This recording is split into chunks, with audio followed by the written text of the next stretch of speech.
하나님의 말씀은 창세기 11장 1절부터 4절까지 읽겠습니다. 그리고 온 땅에 언어가 하나요 말들이 하나였더라. 이에 그들이 동방으로 옮기다가 신할 평지를 만나 거기 거류하며 서로 말하되 우리가 벽돌들을 만들어 견고히 굽자 하고 이에 그 벽돌로 돌을 대신하며 역청으로 진흙을 대신하고 또 말하되 자 성읍과 탑을 우리가 건설하여 그 탑 꼭대기로를 하늘들에 닿게 하여 우리 이름을 내고 온 지면에 우리가 흩어짐을 면하자 하였더니 원전으로 바라보는 창세기 오늘은 11장 전반부를 보겠습니다. 큰 성 바벨론의 원조 고대 바벨 성읍과 바벨탑이라는 제목으로 말씀을 나누겠습니다. 여기 이제 큰 무리의 이동이 나오는데요. 이것은 누굴까요? 창세기 10장에서 나오는 니므롯을 중심으로 하는 그 무리라고 하는 것을 알 수 있습니다. 이상하게도 그 함, 셈, 야벳이 이제 같이 있어서 퍼지기 시작하는데 그들의 우두머리가 된 사람이 있어요. 그게 바로 함의 아들, 구스의 아들, 아니 함의 손자죠. 그 니므롯이 중심이 돼서 이제 이동을 해가지고 신할 땅에서 큰 일을 벌립니다. 그게 이제 바벨 성을 쌓고 바벨 탑을 쌓는 일이죠. 그래서 오늘 1절에 보니까 오늘 2절에 그들이 동방으로 옮기다가 신할 평지를 만나 거기 거류했다고 되어 있어요.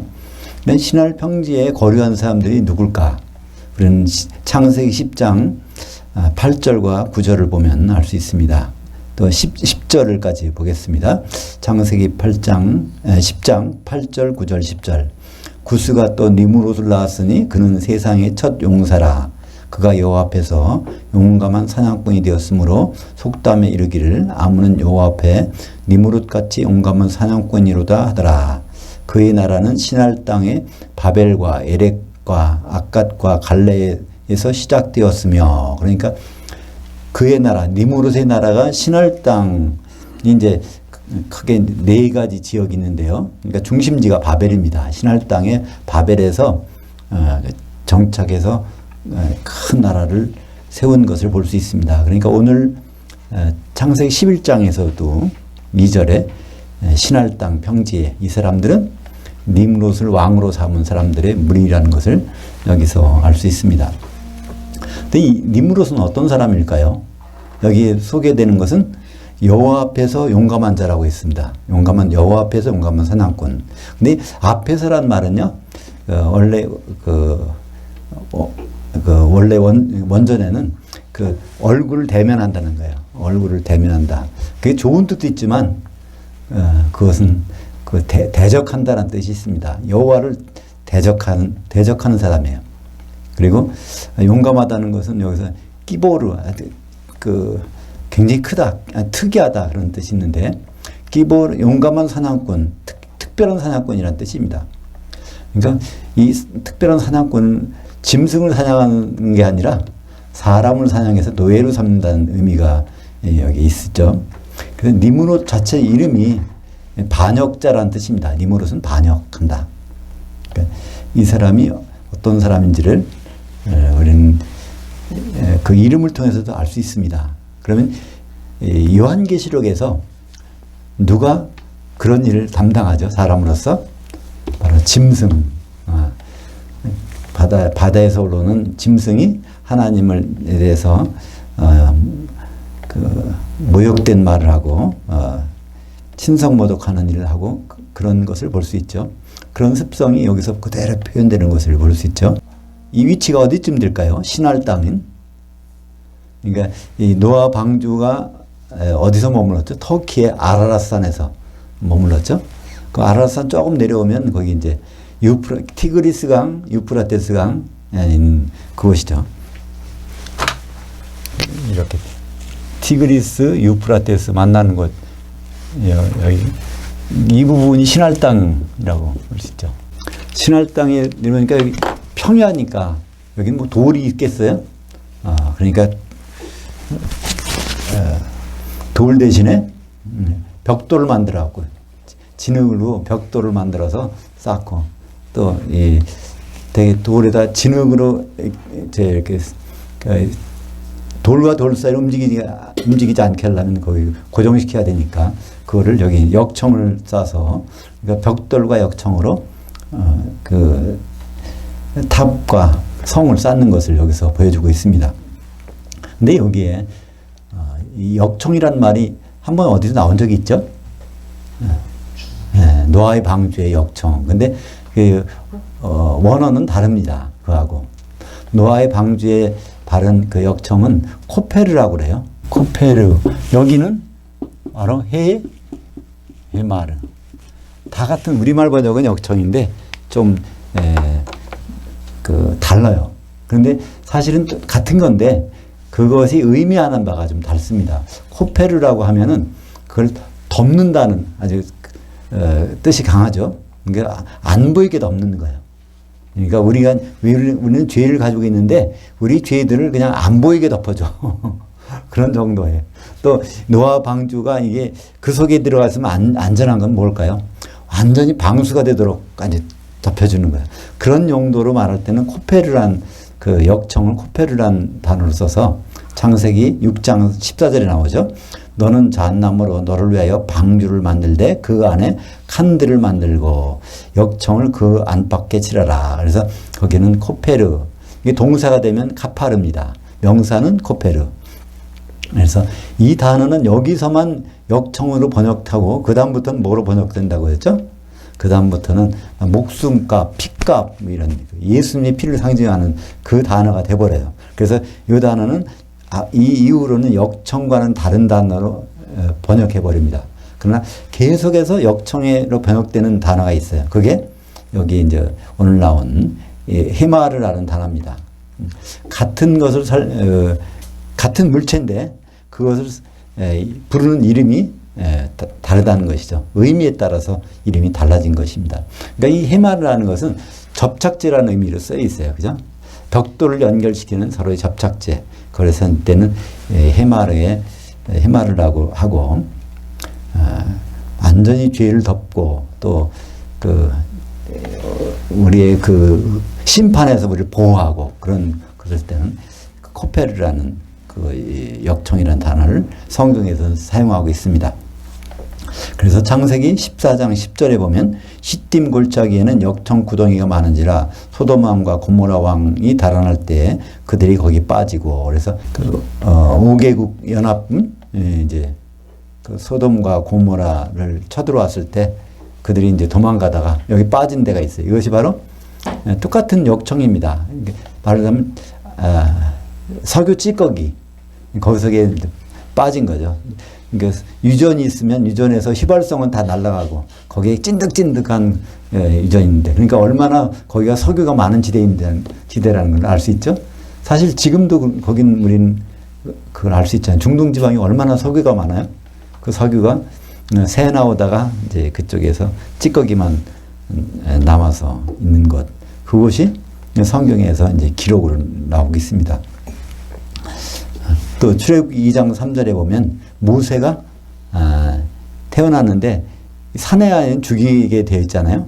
이스라엘의 사람들이 너무 번식이 심하니까 그 남자애 나면 다 죽이기로 되고 여자만 남겨놨는데 그때 모세를 몰래 키우다가 도저히 안 되겠어. 그래서 이제 나일강가에다가 이제 이렇게 버리는 것처럼 해놨는데 거기에 상자를 만들었다고 했어요. 이 상자가 뭘까요? 똑같은 단어입니다. 노아 방주나 이 모세를 태운 상자나 똑같은 거예요. 원래 이 상자라 번역된 테바는 직육면체를 가리킵니다. 그러니까 그냥 상자예요, 상자. 그게 큰 상자일 때는 노아 방주가 됐고, 그게 조그만 상자일 때는 이제 그 노아를 태워서 강물에 흘려보내는 그런 상자, 갈대를 만든 그 상자죠. 거기다가도 이걸 뭘 발랐어요? 방수제를 발랐어요. 그죠?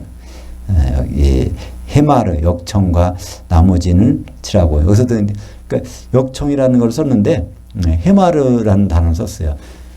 그 노아 방주에서만 쓴 것만 이게 코페르라는 단어를 쓰고, 그다음부터는 다 이제 해마르란 단어로 대치를 합니다. 그러니까 그 노아 방주의 사건을 부각시키기 위해서 그랬을지도 모르겠어요. 그 사건이 워낙 유명한 사건이 되기 때문에. 4절 보겠습니다. 또 말하되 자 성읍과 탑을 우리가 건설하여 그 탑 꼭대기를 하늘들에 닿게 하여 우리 이름을 내고 온 지면에 우리가 흩어짐을 면하자. 그러니까 성읍이라고 그러는데 쉽게 말하면 성입니다. 요한계시록에서는 뭐가 나와요? 대표적인 것이 큰 성 바벨론, 또 새 예루살렘 성이 나옵니다. 성이라는 것은 원래 도시예요. 도시인데 유럽의 도시들은 뭐를 건설되어 있습니까? 그 성이라는 그 성벽을 쌓고 그 안에 도시가 형성되어 있어요. 그러니까 성이라고 하면 그 자체가 도시라는 의미를 갖고 있습니다. 그래서 이 큰 도시에 성곽을 쌓고 또 그 안에 탑을 쌓는 거예요. 근데 그 용도가 뭐라고 그랬죠? 우리가 흩어짐을 면하자. 또 높이 쌓아서 하늘들에 닿게 하자. 그 두 가지 용도가 나와요. 그러니까 흩어짐을 면하는 것과 이제 그 높이 쌓고 하늘들에 닿게 하면 무엇에서부터 안전할까요? 홍수가 나도 끄떡없다는 겁니다. 그죠? 그 흩어짐을 면하자는 건 뭘 반대될까요? 그러니까 노아 홍수에 하나님이 이제 사람들에게 뭐를 명령하셨냐면 창세기 9장 1절에 하나님이 노아와 그 아들들에게 복을 주시며 그들에게 이르시되 생육하고 번성하여 땅에 충만하라. 제발 좀 땅이 흩어져 살아라. 흩어지라고 그러는데 흩어지지 않고 그냥 모이려고 하는 거예요. 한 곳에. 그리고 홍수로 심판은 않겠다고 그랬는데 그래도 하나님 말을 못 믿겠다는 거예요. 하나님이 깜빡해가 홍수로 심판하면 어떻게 해요? 그러려면 이제 탑을 쌓아서 홍수에서 안전한 곳을 자기들이 이제 마련해야죠. 그래서 하나님은 너희와 언약을 세우리니 다시는 모든 생물을 홍수로 멸하지 아니할 것이라. 땅을 멸하는 홍수가 다시 있지 아니하리라. 그래서 하나님 크게 두 가지를 땅에서 흩어져라. 또 홍수는 절대로 없을 것이다. 근데 그곳에 정면으로 도전한 것. 그것이 바로 이 니므롯이 하는 일입니다. 니므롯 자체가 반역이라는 이름처럼 여호와 앞에서 여호와를 대적해서 용감한 사냥꾼 사람들을 다 노예로 삼아서 결국은 이제 하나님을 대적하는 일을 만드는 이런 것이 이제 요한계시록에 와서는 큰 음녀 또 큰 성 바벨론을 다루는 짐승으로 나타나게 됩니다. 5절 볼까요? 여호와께서 그 아담의 후손들이 건설해 놓은 그 성읍과 그 탑을 보려고 내려오셨더라. 그러니까 하나님이 칭찬해 주려고 내려오신 게 아니죠. 하나님의 뜻은 흩어지라고 그러는데 안 흩어져. 그 홍수로 심판 안 하겠다는데 홍수 심판을 대비하고 있어. 그러니까 한심해서 이들을 보려고 내려오신 장면 나옵니다. 6절에 여호와께서 이르시되 백성이 한 족속이요 언어도 하나이므로 이같이 시작하였으니 이후로는 하고자 하는 일을 막을 수 없으리로다. 그래서 여기 언어가 하나요 말이 하나다. 이게 언어하고 말은 차이점이 뭘까요? 언어라는 것은 말하자면 랭귀지. 그러니까 각 나라마다 그 언어가 있잖아요. 우리는 한국말을 쓰고 일본 사람들이 일본말을 쓰는데 그 말이라고 하는 것은 사실 단어를 얘기합니다. 그죠? 그 언어가 있고 이 단어가 다 다르잖아요. 근데 이게 똑같았다는 거예요. 쓰는 단어도 똑같고 언어도 똑같고. 그래서 이들이 그러니까 누구 좋으라고 이런 일이 벌어졌죠? 니므롯 좋으라고 그죠? 니므롯이 막 이들을 부려먹기 좋기 위해서는 언어가 하나면 일사불란하게 움직이니까 그렇게 된 상태였습니다. 그러니까 7절에 자 우리가 내려가서 거기서 그들의 언어를 혼잡하게 하여 그들로 서로 알아듣지 못하게 하자. 그러니까 언어를 흩으시면은 자연적으로 흩어지게 돼 있어요. 땅까지. 그리고 이제 흩어지다 보니까 탑을 세울 그래도 탑을 세우려고 해도 세워질 수가 없겠죠.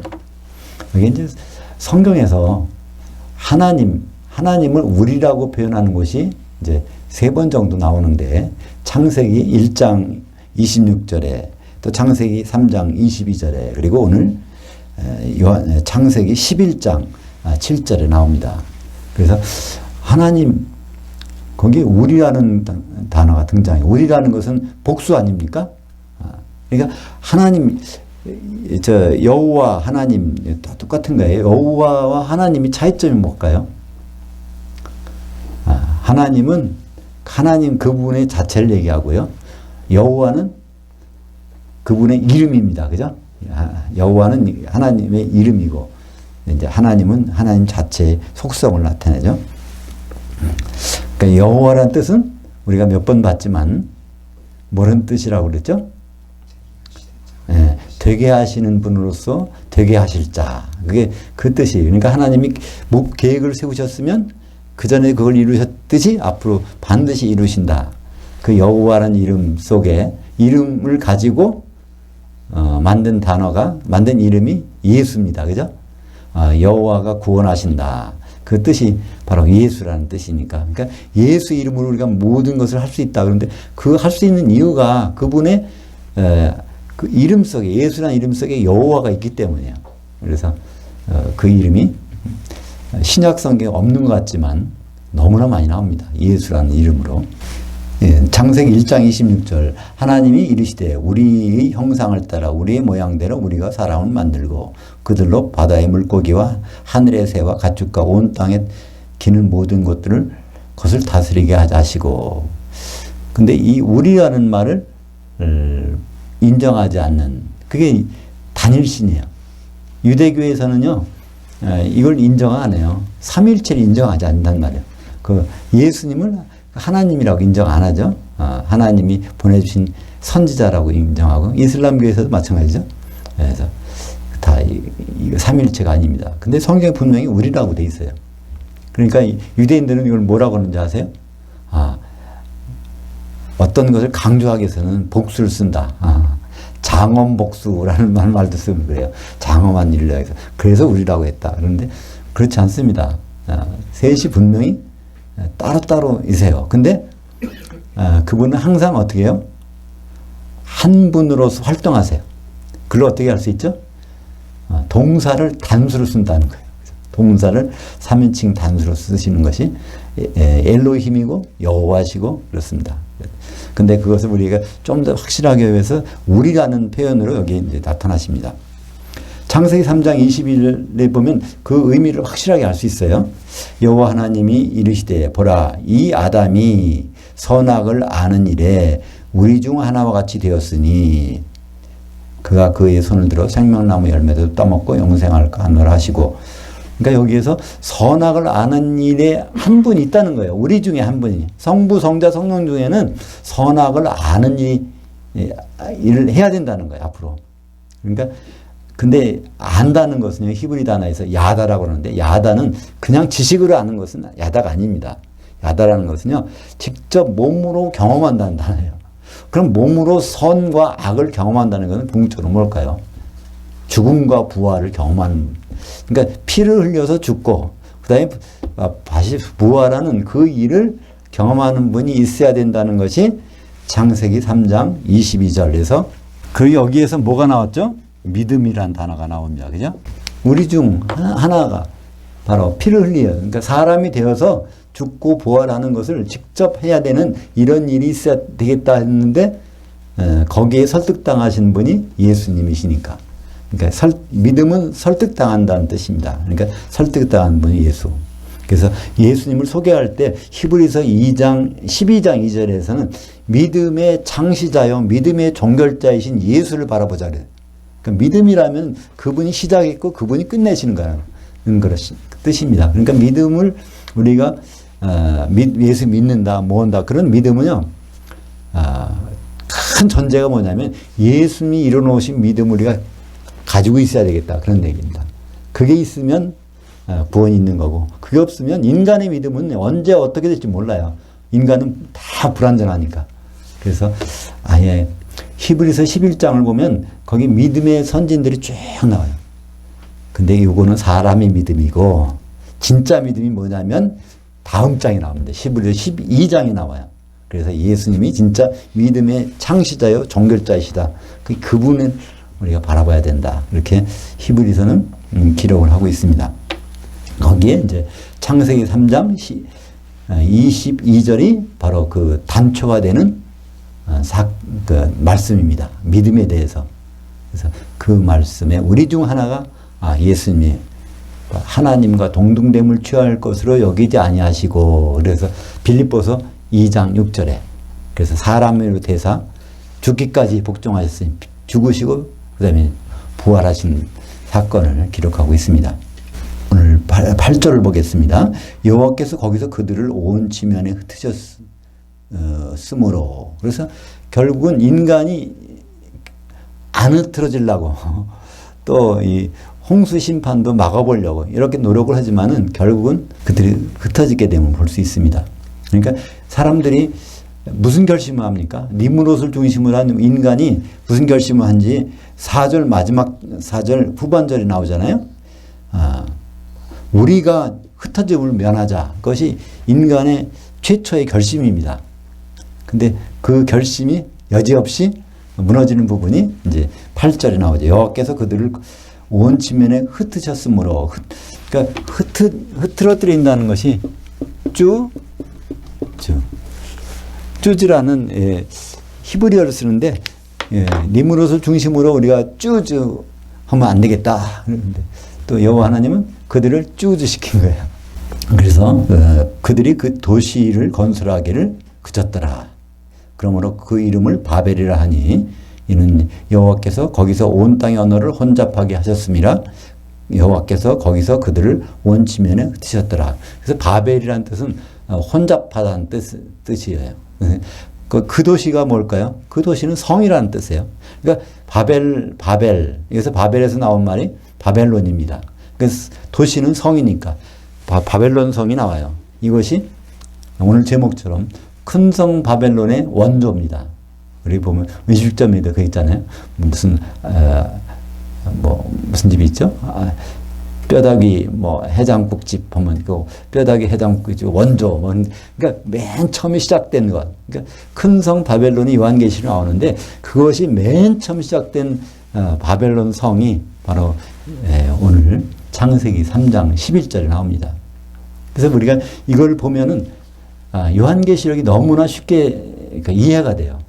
그 짐승이 나오는데 짐승의 수가 뭔지 666이 왜 나오는지 여러 가지 따져봅니다. 히틀러가 그런지 누가 그런지 유럽의 그 컴퓨터가 그런지 그 이름을 가졌다는 여러 가지를 보지만은 오늘 우리가 이제 볼 텐데 앞으로 그게 원조가 누구냐는 거예요. 그 짐승이 머리가 7인데 그 7이 뭘 나타낸다고? 7산을 나타내는데 7산은 7 왕조, 7 제국이 있었다는 거예요.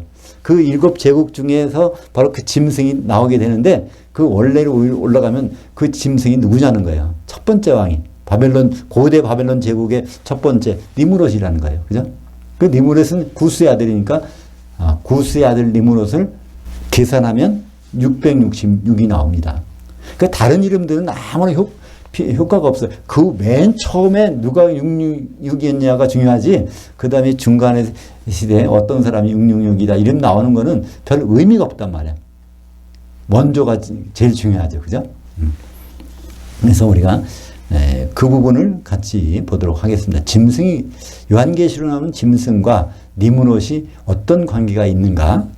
요한계시 13장 1절과 18절을 보겠습니다. 내가 보니 바다에서 한 짐승이 올라오는데 뿔이 10이요 머리가 7이라. 그 뿔들에는 10 왕관들이 있고 그 머리들에는 신성모독하는 이름들이 있더라. 그러니까 13장 1절만 보면 그게 뭐예요? 짐승은 신성모독하는, 하나님을 대적하는 게 나와. 근데 하나님을 대적하는 첫 번째 사람이 누굽니까? 그게 바로 니므롯이에요. 하나님을 대적하는 사냥꾼이더라. 사람들을 노예로 삼아서 하는 일을 벌이는 사람이 이제 여기서 나옵니다. 그런데 요한계시 13장 18절에 지혜가 여기 있으니 총명한 자는 그 짐승의 수를 세어보라. 그것은 어떤 사람의 수니? 그의 수는 666이니라. 우리는 보통 666 하면은 이게 참 기분 나쁘다. 그래서 6자를 싫어해요. 더구나 666 숫자만 봐도 깜짝깜짝 놀라는 사람도 있어. 그죠? 이런 숫자가 어쩌다 지금. 근데 이거는 숫자를 조심하라는 얘기가 아닙니다. 이름을 가지고 그 계산을 하면은 666이 나오는 경우가 있는데 그 사람이 누군지를 알아보라는 거예요. 그래서 우리는 이 666 때문에 그 표를 받으면 안 된다. 그 표를 받으면 여기서 뭐 악창이 난다. 뭐 여러 가지로 해서 그거 666을 굉장히 두렵게 생각하는데요. 성경에서는 그거를 세워보라고 그래요. 총명한 자가 세워보라. 그러니까 총명하지 않으면 세워볼 필요도 없어요. 총명한 자가 세워보는 거예요. 그러니까 그걸 세워보려면 하나님의 그 뜻을 알고서 있는 자가 세워본다는 뜻이겠죠? 근데 더구나 그건 과거형 명령이라고 했어요. 헬라어의 명령법은 현재형과 과거형 동사를 쓰는 두 가지가 있는데 현재형을 쓰면은 그것을 계속해야 돼. 중단하고 할 때까지. 그러니까 대표적인 예는 뭐가 있을까요? 네, 쉬지 말고 기도하라. 그때는 현재형 명령이에요. 서로 사랑하라. 그것도 현재형 명령이에요. 근데 회개하라. 그거는요, 과거형 명령이에요. 날마다 좀 그런 일을 하지 말라는 거예요. 우리가 죄를 자복하는 건 날마다 해야 되지만, 방향을 돌이키는 거, 하나님께 방향을 돌이키고 나서 계속 왔다 갔다 하지 말라는 얘기예요. 그죠? 그래서 그때는 과거형 명령을 씁니다. 한 번만으로 족하다는 거예요. 그때 666, 그 짐승의 수를 세워보라는 것도 현재형 명령이 아닙니다. 우리가 그걸 가지고 이게 누가 이 사람일까? 그거 가지고 고민하고 걱정하고 할 필요 없다는 거예요. 한 번만 세워보라. 그거로 충분하다는 얘기입니다. 그럼 우리가 한 번만 세워볼까요? 그거를. 근데 그 사람이 누군가를 더 알아야 되겠죠? 누구라는 걸 알면 이름을 세워볼 테니까. 요한계시록 17장 8절을 볼까요? 곧 영으로 나를 데리고 광야로 가니라. 내가 보니 어떤 여자가 붉은 빛 짐승을 탔는데 그 짐승의 몸에 하나님을 모욕하는 이름들이 있고 그 머리들과 열뿔들이 있으며, 그 짐승의 특징은 7머리가 있다는 거예요. 7머리. 그러니까 요한계시록 13장에서도 7머리, 17장에서 7머리. 그럼 7머리가 뭘까? 그 18장에 나옵니다. 17장이 나옵니다. 17장 8절에 내가 본 그 짐승은 전에 있었다가 지금은 없으나 장차 무적행으로부터 올라와 멸망으로 들어갈 자니. 그러니까 무적행에서 나온다는 거예요.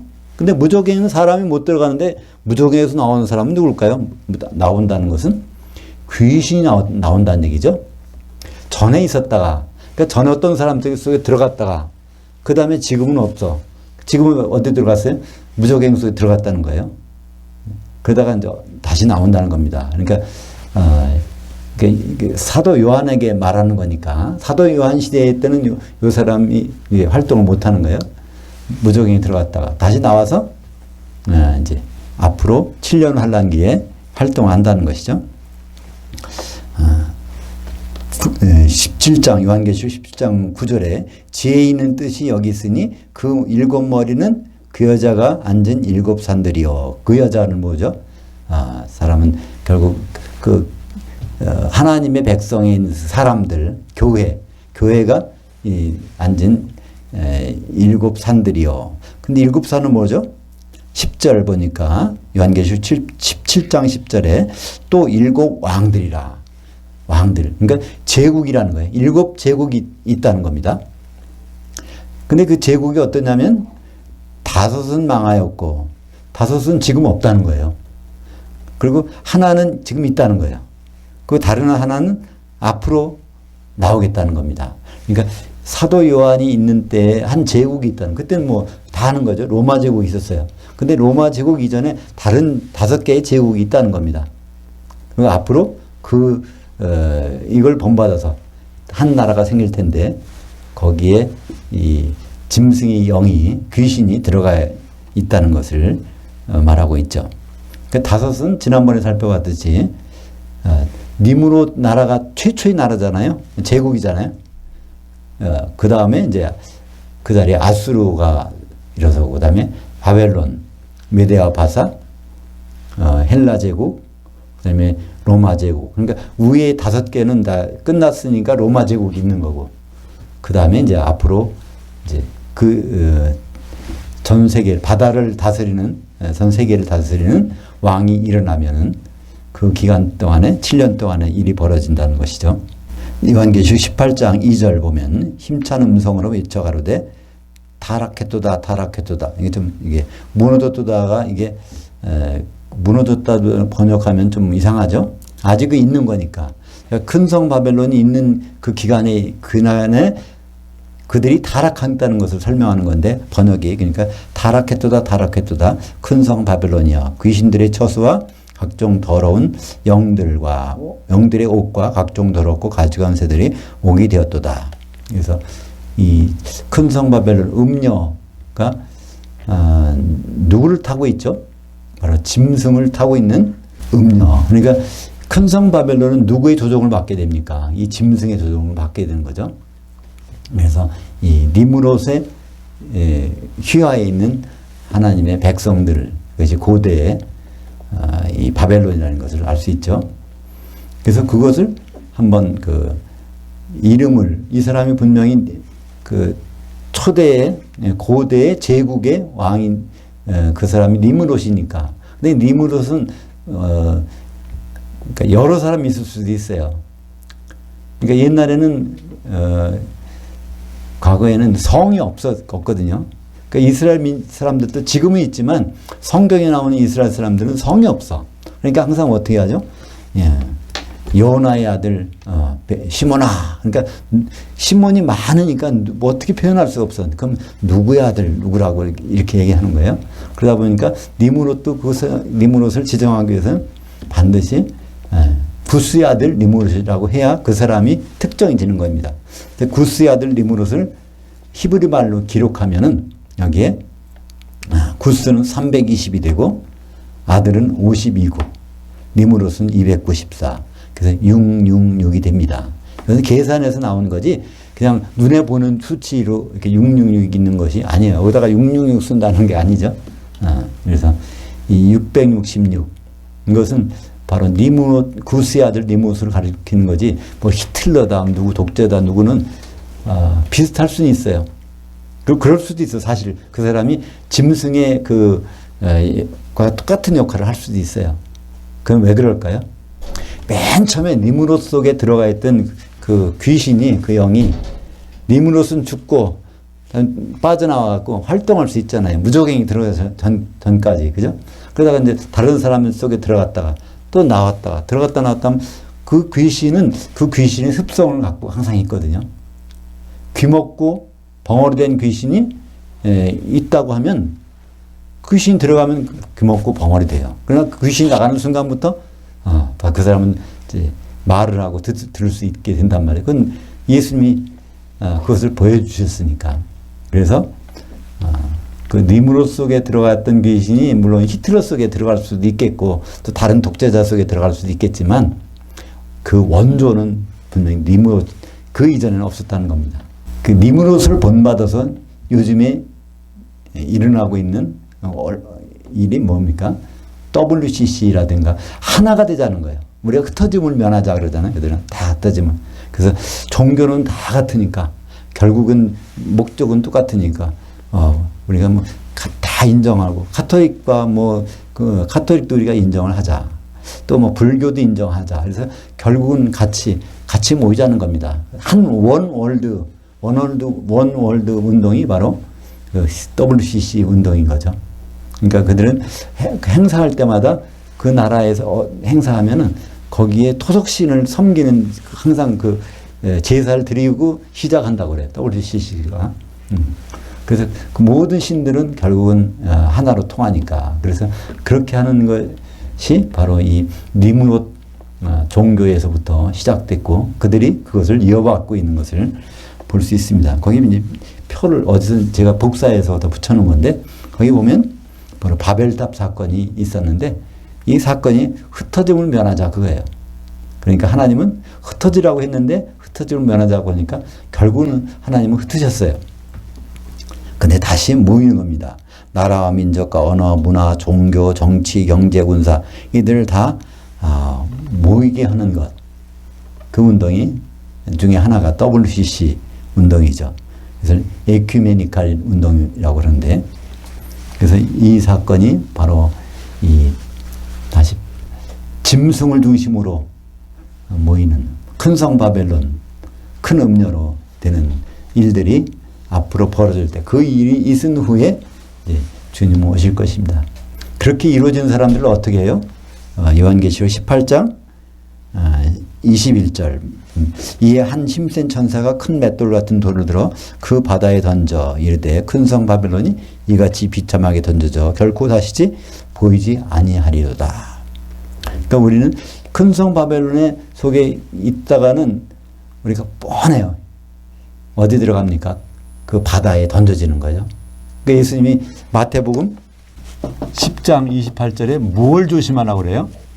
지옥에 던져지는 것을 조심하라고 그랬는데, 지옥이 요한계시록에서는 불 섞인 유리바다. 교회는 교회인데 바로 음녀교회, 큰 성 바벨론. 거기 있으면 같이 그 운명이 결정되어 있다는 거예요. 그래서 요한계시록 18장 4절에 보니까 또 내가 들으니 하늘로부터 다른 음성이 나서 이르되 내 백성아 거기서 제발 좀 나와 그녀의 죄들에 참여하지 말고 그녀가 받을 재앙들을 받지 말라. 하나님은 지금도 이런 생각으로 교회를 바라보실 것입니다. 왜냐하면 그 안에 가득하니까. 그 가득한 모습을 어떻게 표현해요? 이 18장, 요한계시록 18장 2절에 거기에 누가 있냐면 귀신들의 처소가 되어 있다는 거예요. 교회가 가증한 영들의 옥이 되어 있다는 거예요. 다 같은 말인데, 그 다음에 가증한 새들의 옥이 되어 있다. 이 옥이라는 단어가 필라케라고 하는데요. 거기 있으면은 나올 수가 없는 곳이 옥이에요. 쉽게 말하면 감옥이라는 뜻이죠. 이 옥은 굉장히 성경에서 일반적인 단어입니다. 그 사도행전 16장에 보면 바울이 빌립보에 갔잖아요. 근데 거기서 이제 점하는 귀신이 들어간 여종에게서 그 귀신을 쫓아내니까 그 사람 점을 못 쳐. 그러니까 수입이 없으니까 주인이 바울을 고소했어요. 그래서 감옥에 들어가서 그 옥에 넣은 것이 바로 필라케, 그 옥입니다. 그러니까 이 큰 성 바벨론이 옥이 되었다는 얘기는 귀신들을 하나님이 쳐넣으신 거예요. 귀신들이 못 나오게 돼 있어. 그럼 대신 누가 나와야 될까요? 내 백성아, 거기서 좀 나와. 그들하고 귀신들하고 같이 있지 말라는 거예요. 귀신들은 그냥 있나요? 귀신들은 반드시 사람 속에 들어가서 있는 겁니다. 그죠? 그러니까 성도들의 말짱한 성도가 있어야 되는데 성도들 속에 귀신이 다 들어가 있어. 그 가운데 있다면은 어떤 일이 벌어질지 그것을 우리가 짐작할 수 있죠. 그러니까 큰 성 바벨론이 불 섞인 유리바다에 던져질 때 그때 귀신들은 거기 들어갈까요? 안 들어갈까요? 네, 귀신들은 거기서 빠져나가서 무적행에 한참 들어갔다가 마귀와 사탄과 천년 동안 있다가 다시 이제 나오겠죠. 네. 괜히 그 큰 성 바벨론에 들어가 있는 사람들만 불 섞인 유리 바다에 던져지게 되는 것입니다. 그러니까 거기서 빨리 나와야 된다. 이런 말씀을 우리에게 주고 있습니다. 그래서 교회라는 것은 참 은혜 받는 것이고 편안한 것이고 하나님 함께 하신 성전이지만 시간이 지날수록 그것은 귀신 점령하는 그런 곳이 될 수 있다는 것입니다. 그래서 마태복음이나 누가복음에 보면 그 때가 이르면은 어디로 가라고 하죠? 유대에 있는 자들은 산들로 도망하라 그럽니다. 산들로 도망하라. 그러니까 종교의 중심지에 있는 사람들은 바로 그 외곽으로 벗어나는 거예요. 믿음에 가지고 거기 벗어나는 거. 우리말 번역은 산들이라고 안 하고 산이라고 해놨으니까 쉬운 산으로 가는 줄 알아요. 그죠? 그게 아니라 종교에서 멀어지라. 그러니까 습관적인 신앙에서 참 믿음을 갖는 것을 여기에 말씀해 주고 있습니다. 기도하겠습니다. 하나님 아버지 감사합니다. 점검해 봐야 될 것입니다.